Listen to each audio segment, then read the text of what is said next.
우리나라 건국 대통령 이승만 이야기, 지난 시간에 이어 계속 이어나가겠습니다. 대부분의 사람들은 일본에 호의적이었다. 이승만은 국제사회는 힘의 정치가 지배하고 있음을 실감했다.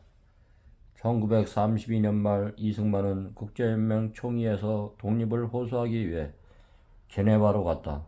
각국 대표와 기자들에게 한국 독립 문제를 외제로 채택해 줄 것을 호소했다. 한국을 독립시켜 일본을 견제하게 해야지만 동양이 평화가 유지될 수 있습니다. 여러분, 한국의 독립을 도와주십시오.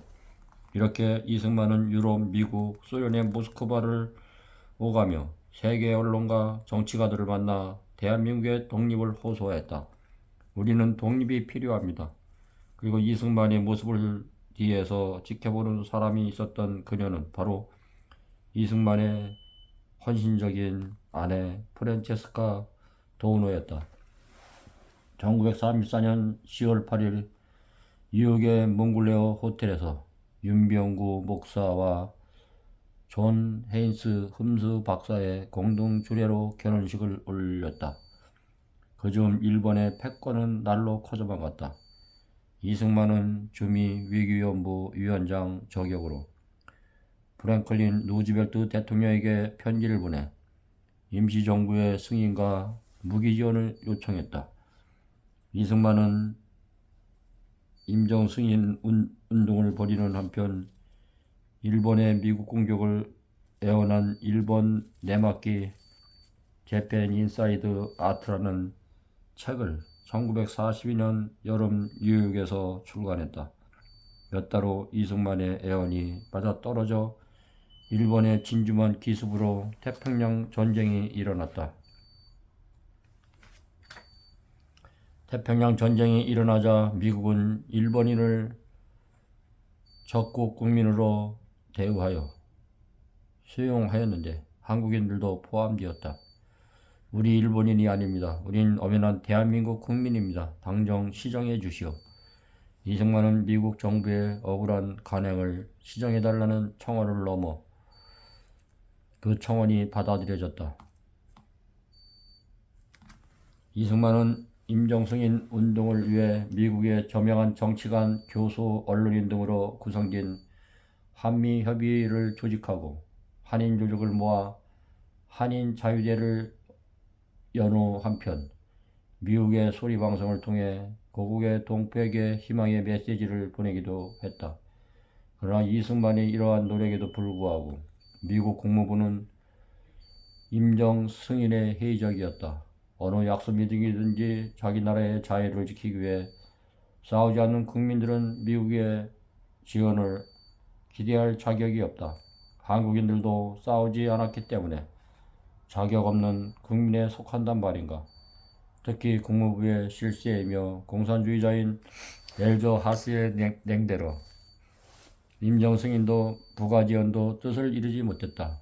이승만은 미 육군 전략구 OSS 소속의 그 펠로 대령에게 제안해 일본어에 영어에 능통한 한인 청년들을 비밀리에 특수부대로 훈련시켜 한국에 침투시킨 다음 첩보와 파기 활동에 벌이게 할 작전 계획을 세웠다. 그러니까 한국인들을 이용해 우리 독립투사들이 연합군의 일원으로 참가하겠다는 겁니다.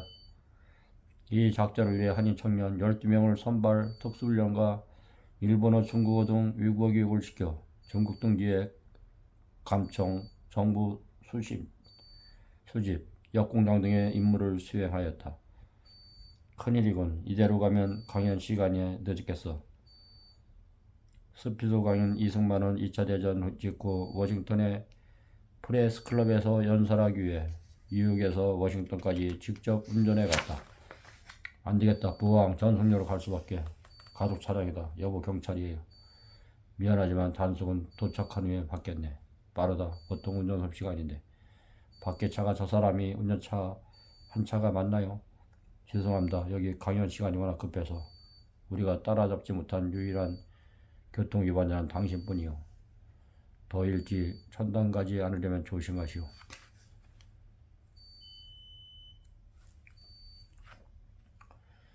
1939년 독일의 폴란드 침공으로 국제사회의 판도를 바꿔놓은 제2차 세계대전이 사막이 열렸다. 제2차 세계대전은 전 유럽을 전쟁의 소용돌이로 몰아넣었다.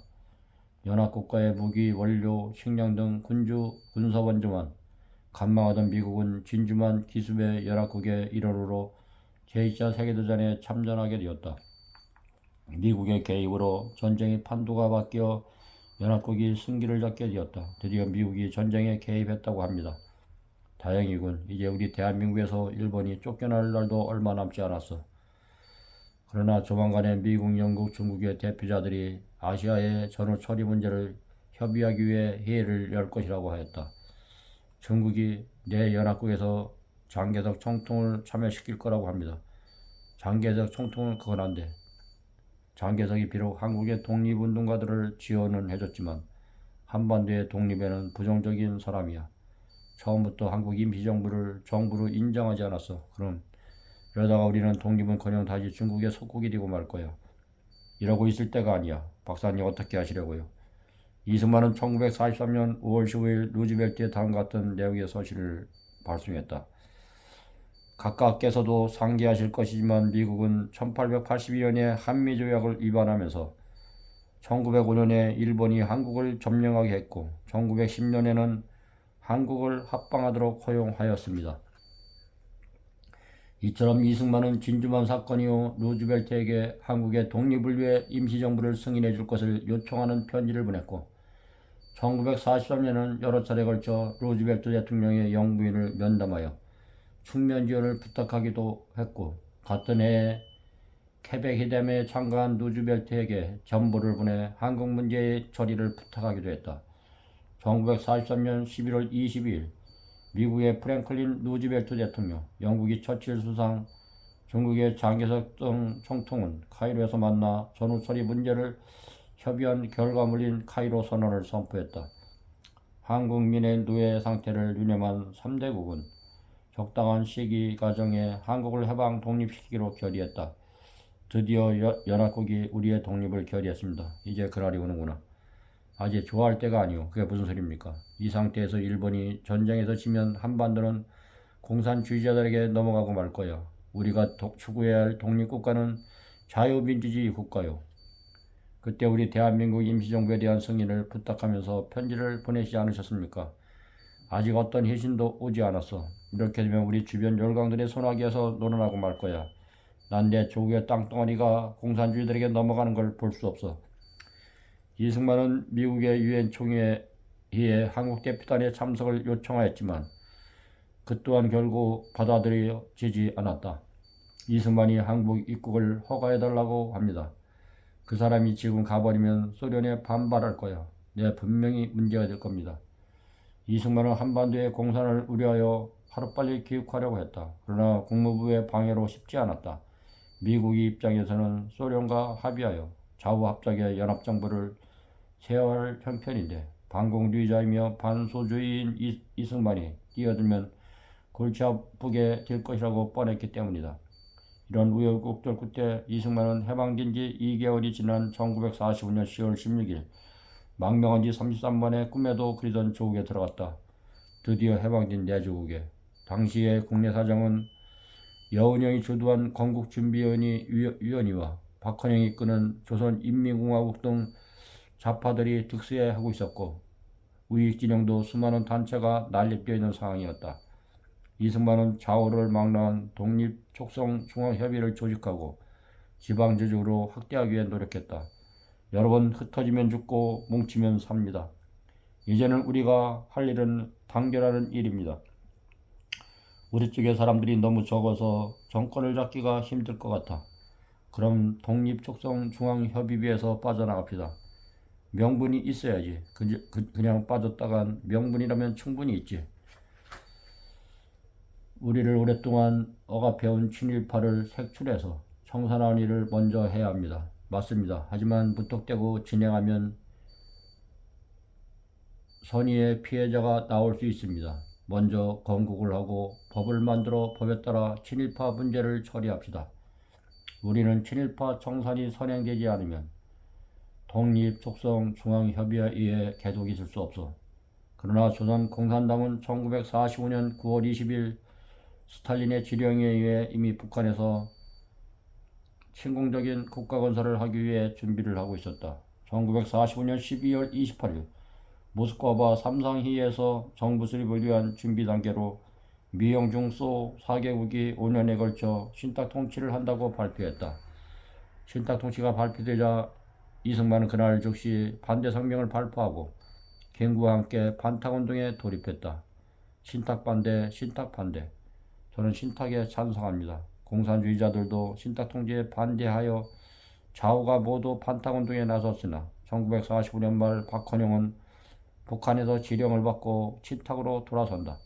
여러분, 신탁 통치가 성립되면 한반도는 소련의 영향으로 결국 공산국가로 전락해버립니다.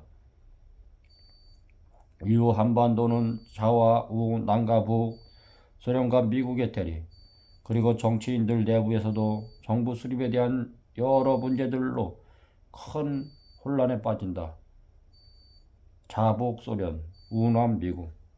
이때 조선 공산당의 위주집회 사건이 터지면서 미군정은 공산당에 대한 불법화의 체포령을 내렸고, 이에 공산당은 미군정에 대항하여 더욱 급진적 성향을 보이며 노동자들을 선동 대대적인 파업을 벌이는 등 한반도는 엄청난 혼란에 빠지게 되었다. 이승만은 미국으로 여러 정치인들을 만나며 한국에서의 빠른 정부 수립, 한국인의 위안을 호소했다. 그의 이런 행동들은 미 국무부의 반갑을 사면서 이승만은 귀국조차 할 수 없는 처지에 놓인다. 왜 저를 고국에 보내주지 않는 겁니까? 결국 메가더와 장개석의 도움으로 여러 나라를 돌아 어렵게 고국으로 돌아올 수 있었다. 제가 고국으로 돌아갈 수 있는 비행기 표를 고맙습니다. 한국으로 돌아온 이승만은 정부 수립을 바라는 많은 국민들의 환영을 받았지만 미 군정의 하지 중장은 이러한 이승만의 행동을 못마땅하게 여겼다. 결국 이승만은 미수 공동위원회가 열리는 동안 가택연금 상태에 놓였다. 이후 미국 정부는 소련의 팽창 여력을 깨닫고 신탁 통치임을 대신할 새로운 방안을 찾기 위한 회의를 소련, 영국, 중국에 제안했다. 그러나 소련은 즉각 거부했다. 미국의 새로운 국무장관 미에셀은 9월 17일 한국 문제를 유엔으로 가져갔다. 유엔 총회는 11월 14일 표결에서 만장일치로 한반도에서 유엔 감시하에 자유선거를 통해 남북 통일정부를 세울 것을 결의했다. 이것은 이승만이 바라던 것이었다. 유엔 임시 한국위원단은 미국과 소련군 사령관에서 자유선거 실시에 협조해줄 것을 요청하는 서한을 보냈다. 저는 반대요. 김구와 김기식 등 남한의 일부 인사들도 남한 단독으로 정부 수립을 반대하는 일침이었다. 나는 한반도가 분단되는 것을 볼 수 없어. 미국 측의 하지 장군은 즉각 제지 해신을 보냈으나 소련의 슈티코프는 서한의 접수를 거부하며 반대 의사를 표명했다. 하지만 당시 북한 내에는 이미 사실상의 공산 정권이 세워져 있었다. 김구, 김규식은 남북통일정부 수립 방법을 찾기 위해 북한이 김일성에게 남북회담을 제의했다. 가지 마십시오. 소련과 김일성에게 이용당하고 말 것입니다. 그 사이 1948년 2월 19일 유엔 소총위는 유엔의 감시와 가능한 지역에서 선거를 실시할 것을 압도적 다수로 통과시켰다. 평양 방문에서 돌아온 김구와 김규식은 5월 10일 선거 반대 성명을 발표하고 결코 민족 사이에 내전이 일어나지 않을 것임을 확약했다. 즉 북한에 위한 남침은 없을 것이라는 뜻이었다. 1948년 5월 10일 제헌국회 구성을 위한 국회의원 총선거가 실시되었다. 한민족 최초의 자유선거로 한민족 최초의 자유민국 국가가 탄생한 것이다. 경국 대통령 이승만. 5월 31일 이승만을 포함한 198명의 당선자들은 국회를 구성했다. 위장으로 선출된 이승만은 국회의 헌법기초위원회를 구성해 헌법 초안 마련 국구를 대한민국으로 결성했고 7월 17일 헌법을 공표했다. 7월 30일 73세에 7월 20일 73세 이승만은 189표라는 압도적인 지지로 대통령에 선출되었으며 해방 3주년이 되는 1948년 8월 15일 정부 수립 선포식을 가졌다. 8월 15일 정부 수립 후 선포 대한민국을 승인한 나라는 없었다. 그러나 승인의 전망은 불투명했다. 그것은 소련 중심의 공산국들은 물론 영국 중심의 영연방도 반대 분위기였기 때문이었다. 1948년 10월 19일 여순 반란 사건이 발생하였는데 이 소식이 외국의 언론에 보도되고 김구가 미소 양군 철수 통일정부를 수립하려는 내용의 담화를 발표, 유엔 사무총장에게 메시지를 전달했다. 이는 파리 총회에서 대한민국 승인을 방해하던 공산 진영에게는 반대하기 위한 아주 좋은 구실이었다. 한국 대표단의 각고의 노력 끝에 회의 마지막 시간인 12월 12일 일요일 오후 3시 유엔은 다시 총회를 소집하여 대한민국을 한반도의 유일한 합법정부로 승인하는 문제를 표결에 붙였다. 그 결과 찬성 47표, 반대 6표로 마침내 유엔은 대한민국의 적법성을 선언하고 대한민국의 건의가 전 한반도에 미친다는 점을 승인하였다. 우여곡절 끝에 나라는 세웠으나 신생국의 앞날은 험난했다. 일제히 수탈과 나라도 남북으로 갈러 경제가 엉망이었다. 일본으로부터 들어오는 해외 동포들, 북한에서 월남하는 월남민들도 인구는 폭발적으로 늘어나고 있답니다. 그래요. 그럼 어떤 대책을 세웠나요? 그게 아직 우리나라가 왜 이렇게 못 산다고 생각하십니까? 실업자가 많고 일거리는 없고 글도 쓸 줄 모르는 사람들도 많고 좋은 대책이 있으면 말씀해 주십시오. 그게 이승만은 인물란에 허덕여야 했다. 당시의 상황은 지식인층 다수가 좌파에 관여하거나 월북 반정부 반체제적인 움직임에 관여했다. 장관들이란 사람들이 아무도 자기 부처를 꾸려나가는 방법을 모르고 있군. 이 사람들은 조직이나 행정을 이해조차도 못하고 있어.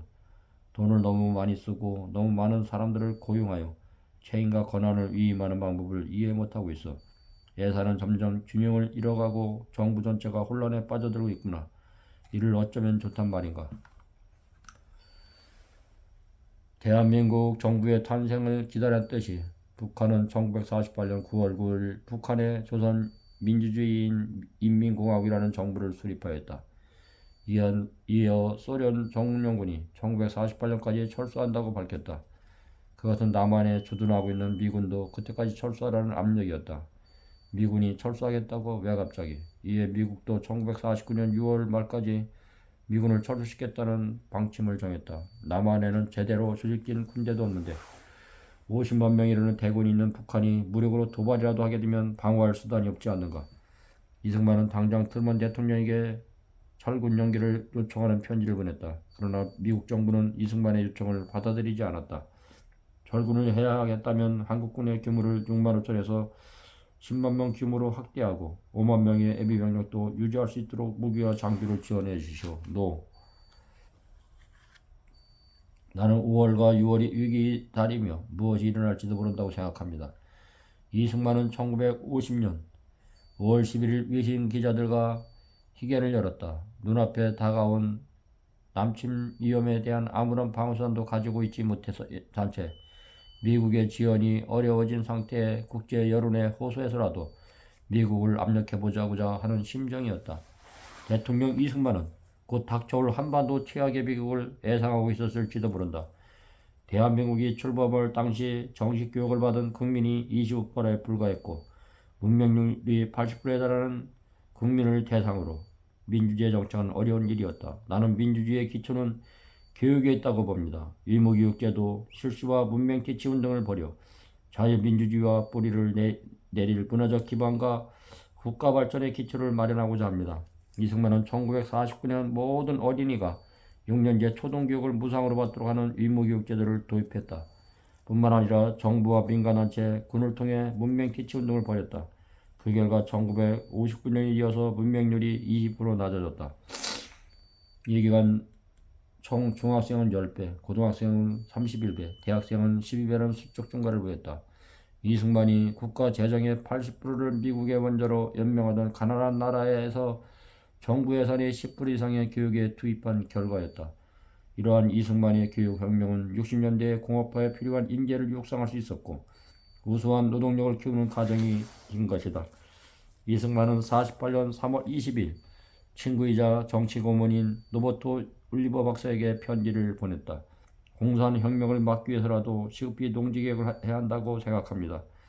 농지개혁이야말로 민주주의 제도의 정착과 자유시장 경제의 창작에도 꼭 필요한 조치라고 생각합니다. 우리 대한민국은 인구의 73%가 농민이고 그중 절반이 소작농입니다. 가난한 농민들을 경제적으로 자립하도록 만들 획기적인 조치가 있어야 합니다.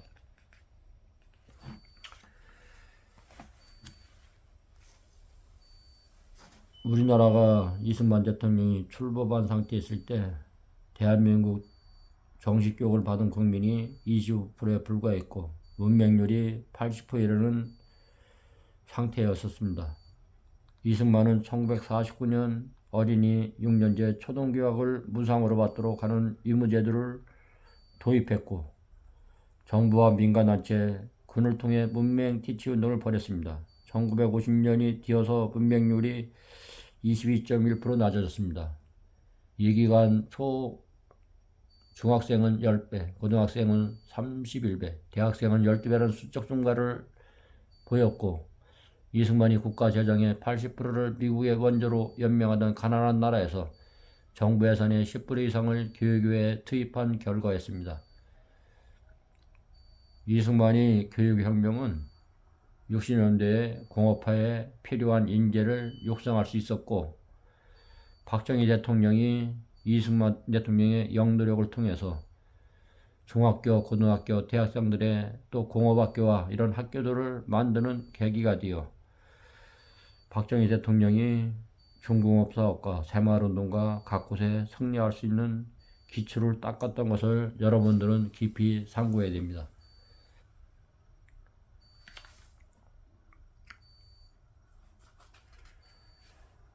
이승만 대통령이 아니었으면 맥어더 장군이나 트루먼이나 루즈벨트 그런 사람들의 마음을 움직이지 못했을 것입니다.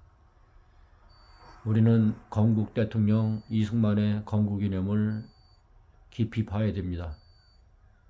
참으로 안타깝게도 이승만 대통령 기념관 하나 없고 박정희 대통령 기념관 하나 없는 나라가 대한민국이고 장영화를 가진 빨갱이 노릇을 한 김대중 대통령은 기념관이 40개가 넘습니다. 또 거기에 국민 세금으로 낸 돈들이 어마어마하게 빠져나가고 있습니다. 대한민국 이대로 전국의 속국이 되면 되겠습니까? 또 공산화가 되면 되겠습니까? 여러분들 각자가 깊이 마음 깊이 생각하시고 자녀들을 교육시키시고 또 우파에 계신 분들 공부하십시오. 저도 무식하기 때문에 역사 공부를 다시 배우는 마음으로 저도 공부하고 있습니다. 우리가 밝히 알고 밝기 전에야 사람들의 마음을 움직일 수가 있습니다. 오늘 하루도 행복되고 기쁜 날이 되시길 간절히 간구하고 기도합니다. 감사합니다.